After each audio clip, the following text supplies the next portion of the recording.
एका शहरात मर्डर्स होत आहेत आणि पोलिसांच्या हाती पुरावे नाहीत आणि न्यायाचा परिणाम धूसर होत चाललाय.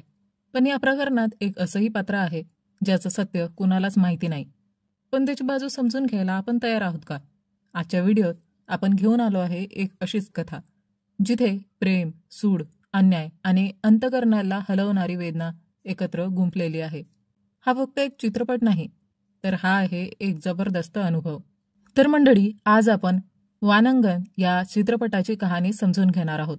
व्हिडिओ शेवटपर्यंत नक्की पहा, कारण प्रत्येक क्षण एक नवा प्रश्न निर्माण करणार आहे. चला तर मग जास्त वेळ न दवडता व्हिडिओला सुरुवात करूया. चित्रपटाची सुरुवात होते एका गावातून, जिथे कोटी आणि देवी हे बहीण भाऊ एकमेकांवर खूप प्रेम करत राहत असतात. त्यांच्या आईवडिलांचा लहानपणीच मृत्यू झालेला असतो, त्यामुळे त्यांचं पालन पोषण चर्चमधील फादर करतात. कोटी जन्मताच मूक आणि बहिरा असतो, त्यामुळे देवी त्याला प्रत्येक गोष्ट इशाऱ्यांमधून समजावते. दोघांचंही आयुष्य नीट सुरू असतं. एक दिवशी कोटी पाहतो की काही मुलं जवळच फळ विकणाऱ्या एका किन्नर व्यक्तीला त्रास देत असतात. जेव्हा ती किन्नर व्यक्ती त्यांना विरोध करते, तेव्हा ती मुलं तिला मारहाण करायला लागतात. कोटी त्या किन्नर व्यक्तीला आधीपासूनच ओळखत असतो, म्हणून तो धावत जाऊन त्या मुलांना चांगलाच चोप देतो. कोटीचा एवढा राग पाहून ती मुलं घाबरून थेट पोलीस स्टेशनमध्ये पळून जातात. पण कोटी तिथेही त्यांच्या मागे लागतो आणि त्यांना थेट ठाण्यात जाऊनच मारतो. यामुळे पोलीस कंटाळतात आणि कोटीला जेलमध्ये टाकतात. थोड्या वेळाने जेव्हा त्या पोलीस ठाण्याचा प्रमुख अधिकारी तिथे येतो, तेव्हा पोलीस स्टेशनची ही अवस्था पाहून त्याला खूप राग येतो. कॉन्स्टेबल त्याला सांगतो की एका मुलाने इथं मारहाण केली होती. मग तो अधिकारी कोटीवर केस टाकतो, जेणेकरून त्याला धडा शिकवता येईल. काही वेळाने देवी आणि फादर मिळून कोटीला सोडवायला येतात, पण तो पोलीस अधिकारी स्पष्ट नकार देतो आणि सांगतो की आता तर कोटीवर केस दाखल झाली आहे, त्यामुळे आता न्यायाधीशच निर्णय घेतील. खरं तर त्या पोलीस अधिकाऱ्याचं प्रमोशन होणार असतं, त्यामुळे तो दाखवू इच्छितो की तो किती तत्परतेने कारवाई करतो. नंतर जेव्हा फादर आणि वकील जजच्या घरी जाऊन त्यांना विनंती करतात की कोटीचा निकाल द्यावा, तेव्हा वकील सांगतो की कोटी बोलू आणि ऐकू शकत नाही. पण पोलिसांनी तक्रारीत लिहिलेलं असतं की कोटीने आपल्या तोंडाने कबूल केलं आहे की त्याने मारहाण केली आहे. हे ऐकून जज आधी त्या पोलीस अधिकाऱ्याला झापतात आणि मग कोटीला सोडून देतात.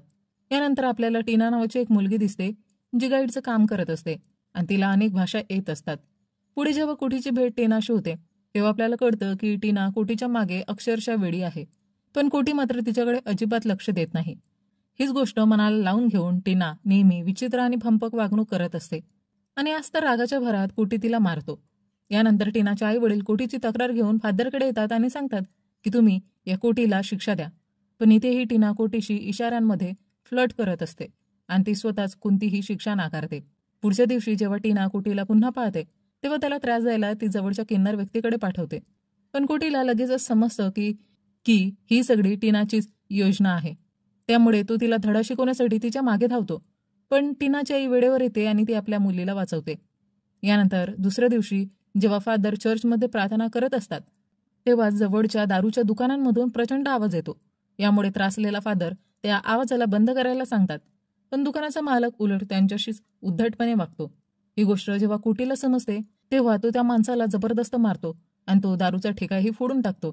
हे पाहून फादरही चकित होतात आणि आता ते कोटीच्या सततच्या मारामारीने कंटाळलेले असतात, कारण कोटीला राग आला की तो अजिबातच स्वतःवर नियंत्रण ठेवू शकत नाही. तेव्हा तिथे एक माणूस सल्ला देतो की याला एखादी नोकरी लावून द्या. जबाबदारी आली की तो आपोआपच शांत होईल. त्यामुळे दुसऱ्या दिवशी फादर टीनाला आणि कोटीला घेऊन एका मोठ्या अधिकाऱ्याजवळ जातात आणि त्या दारूच्या दुकानावर बंदी घालण्याची विनंती करतात. यानंतर आपण पाहतो की फादरने कोटीसाठी जवळच्याच एका अनाथ आश्रमात गार्डची नोकरी ठरवलेली असते, जिथे सगळी मुलं दिव्यांग असतात. मग कोटी लगेचच दुसऱ्या दिवशी तिथे नोकरीला लागतो आणि त्याला त्या मुलांसोबत राहून खूप चांगलं वाटतं. कोटी अशाच प्रकारे आपली ड्युटी करत असताना मुलांसोबतही खेळत असतो आणि अशाच प्रकारे त्याचे दिवस मजेत जात असतात. या काळात कोटी टीनालाही थोडा भाव द्यायला लागतो, जे टीनालाही खूप आवडतं. एके दिवशी काही मुली अनाथाश्रमातील वॉशरूममध्ये अंघोळ करायला जातात, तेव्हा आपल्याला कळतं की तिथे आधीपासूनच 3 पुरुष उपस्थित असतात. त्या मुलींना काही दिसत नसतं, त्यामुळे त्यांना काही संशय येत नाही आणि ते पुरुष त्या मुलींना अंघोळ करताना पाहायला लागतात. खरं तर त्यापैकी 2 पुरुष नेहमी हेच काम करत असत आणि आज त्यांचा तिसरा मित्र देखील तिथे असतो. तेवढ्यात एका मुलीला जाणवतं की बाथरूममध्ये कोणीतरी आहे. ती ताबडतोब इतर मुलींना बाहेर येण्यास सांगते आणि दरवाजाही बाहेरून बंद करून टाकते.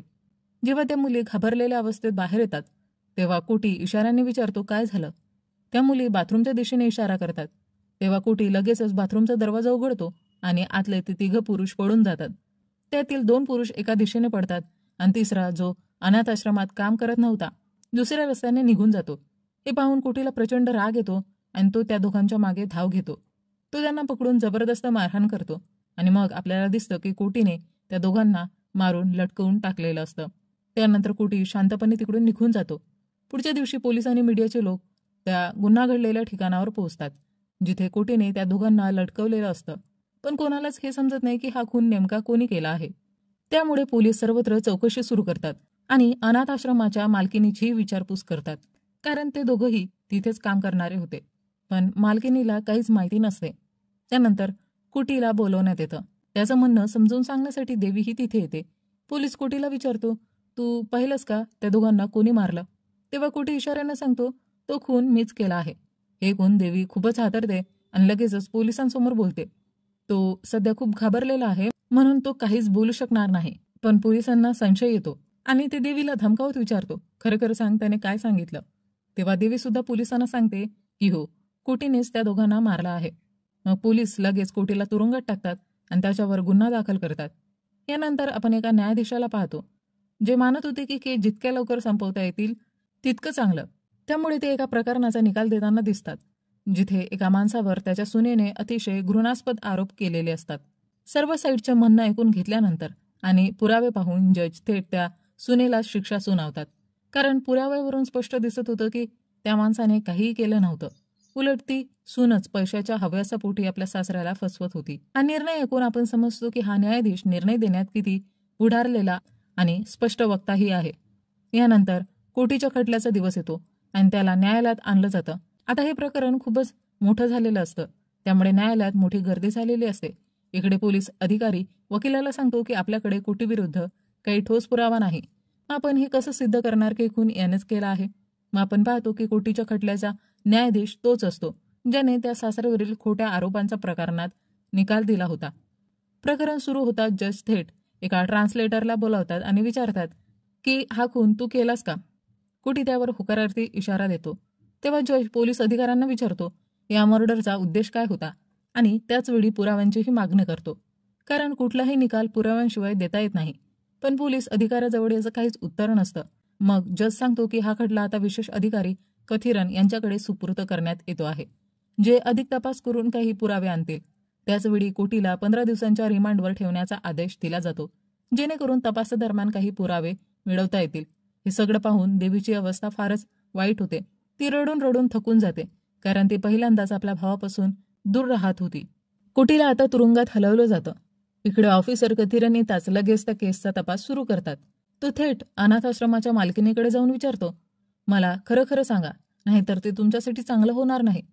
पण ओनरला खरंच काही माहिती नसते. इकडे फादरसोबत टीना आणि देवी कोटीला भेटायला येतात. देवी कोटीला विचारते, जर खरंच तू त्या लोकांना मारलं असेल तर त्याचं कारण मला सांग. तेव्हा कोटी म्हणतो, ते लोक खूप घाणेरडे होते, मी तुला त्यांचं कृत्य सांगूही शकत नाही. हे ऐकून सगळे रडत रडत निघून जातात. यानंतर कथिरन कोटीच्या ओळखीतील अनेक लोकांशी चौकशी करतो, जेणेकरून त्यांना हे समजावं की कोटीचं त्या दोघांना मारण्यामागचं खरं कारण काय होतं. पण त्यांना काही ठोस माहिती मिळत नाही. अशाच प्रकारे काही दिवस जातात. देवी दररोज आपल्या भावाची आठवण काढून रडत राहते. कोटीच्या मनात मात्र अजूनही त्या तिसऱ्या माणसाची आठवण सतत राहते, जो त्या दिवशी पडून गेला होता आणि कोटीला त्याचाही बदला घ्यायचा होता. यानंतर कथिरन एका डॉक्टरशी बोलून कोटीला नशेचं इंजेक्शन देऊन त्याच्याकडून सत्य बाहेर काढण्याचा प्रयत्न करतो. एक ट्रान्सलेटर कोटीला इशाऱ्यात विचारते, तू त्यांना का मारलं? त्यावर कोटी सांगतो, ते इतके घाणेरडे काम करत होते की कोणीही असतं तर त्यांना जिवंत सोडलं नसतं. ही सगळी माहिती कथिरनने कॅमेऱ्यात रेकॉर्ड करून घेतलेली असते. तरीही कथिरनला अजूनही समजत नाही की कोटीने मर्डर का केला. तो डॉक्टरला म्हणतो, या औषधाचा डोस वाढवा आणि अजून खोलात जाऊन प्रश्न विचारा. पण डॉक्टर थेट नकार देतो आणि सांगतो, थोडाही डोस वाढवला तर हा माणूस मरून जाईल. हे ऐकून कथिरनला खूप राग येतो. मग आता मी याच्यापासून सत्य कसं उगवणार? म्हणून तो दुसऱ्या दिवशी कोटीला मारहाण करतो आणि त्याच्याकडून सत्य जाणून घेण्याचा प्रयत्न करतो. पण तरीही कोटी काहीच बोलत नाही. पुरावे न सापडल्यामुळे कोटीला जामीन मिळतो आणि तो घरी परत येतो. त्या रात्रीपासूनच तो परत अनाथ आश्रमाची राखण करायला लागतो, जेणेकरून तिथल्या मुलींशी कोणीही वाईट कृत्य करू नये. हे पाहून सगळे आश्चर्यचकित होतात. अखेर कोटीमध्ये एवढा बदल झाला तरी कसा? तेव्हा देवी आणि टीना कोटीला सोबत घेऊन जातात. पुढच्या दिवशी कोटी त्या तिसऱ्या माणसाला शोधू लागतो, जो त्या दिवशी पडून गेला होता. पण खूप शोधूनही तो त्याला काही सापडत नाही.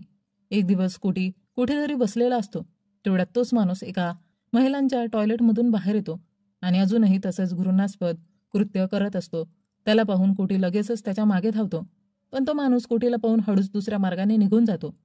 नाहीतर जर आज तो कोटीच्या हाती लागला असता तर नक्कीच मारला गेला असता. इकडे कथिरनला एक गोष्ट समजते की कोटी आणि देवी सखे बहीण भाऊ नाहीत. म्हणून तो थेट चर्चमध्ये जाऊन देवीला सांगतो, कोटी तुझा सख्खा भाऊ नाही, तूही अनाथ आहेस आणि तोही अनाथच होता आणि त्यामुळे कोटीने तुला बहीण मानलं आणि इथे चर्चमध्ये राहायला आला. यानंतर कथिरन देवीला सांगतो, तू तुझ्या भावाला वाचवू शकतेस. त्याला सांग की खून का केला ते मला त्याने स्पष्टपणे सांगावं, मग मीच त्याला वाचवेन. हे ऐकून देवी थेट घरी परत जाते आणि फक्त रडतच बसते. तेव्हा टीना कोटीला सांगते की देवीला खरं समजलं आहे की तू तिचा सख्खा भाऊ नाहीस. हे ऐकून कोटी सुद्धा रडायला लागतो. तेव्हा देवी बाहेर येते आणि म्हणते, काही झालं तरी तूच माझा भाऊ राहशील. आणि मग ती म्हणते, तुझा आणि त्या पोलीस अधिकाऱ्याला खरं खरं सांगून टाक की तो खून तूच केला आहे आणि त्या खुनाचं कारण देखील सांग, मग तोच तुला वाचवेल. पण कोटी म्हणतो की अजून एक माणूस आहे ज्याला मला मारायचं आहे. हे ऐकून देवीला मोठा धक्का बसतो. दुसऱ्या दिवशी जेव्हा कोटी उठतो तेव्हा देवी कुठेच दिसत नाही. मग तो तिचा शोध घ्यायला लागतो. कोटीला इतकं अस्वस्थ पाहून टीनाचे वडील त्याला सांगतात की देवी कुठे आहे. खरं तर देवी फादरसोबत राहत होती, कारण तिला कोटीला धडा शिकवायचा होता, जेणेकरून त्याने हा खून खराबा थांबवावा. जेव्हा कोटी देवीला भेटायला येतो तेव्हा देवी त्याला विचारते, मला खरं सांग, तू हे सगळं का करत आहेस? पण कोटी काहीच सांगत नाही आणि तिकडून निघून जातो. इकडे कथिरन कोटीचा तोच व्हिडिओ रेकॉर्डिंग बघत असतो, ज्यात त्याला डोस दिला गेला होता आणि त्यात कोटीने सांगितलं होतं की अशा लोकांना जिवंत ठेवू नये जे आंघोळ करताना विकलांग मुलींना पाहतात. हे ऐकून कथिरन ताबडतोब अनाथ आश्रमात येतो आणि तिथल्या मुलींना त्या गोष्टीबद्दल विचारतो. दुसरीकडे आपण तोच तिसरा माणूस पाहतो, जो एका मुलीवर अत्याचार करण्याचा प्लॅन करत होता आणि त्याच्या बदल्यात तिच्या आईला पैसे देणार होता. दुसऱ्या दिवशी आपण पाहतो की कोटी त्याच्या मागे लागलेला असतो. त्या मुलीच्या आईने कोटीला सांगितलं होतं की तो माणूस किती घाणेरडा आहे आणि कोटीलाही आठवतं की त्या दिवशीचा तो तिसरा माणूस हाच होता. मग कोटी त्याला जोरदार मारतो आणि नंतर अत्यंत निर्दयतेने त्याला कापून झाडावर लटकवतो.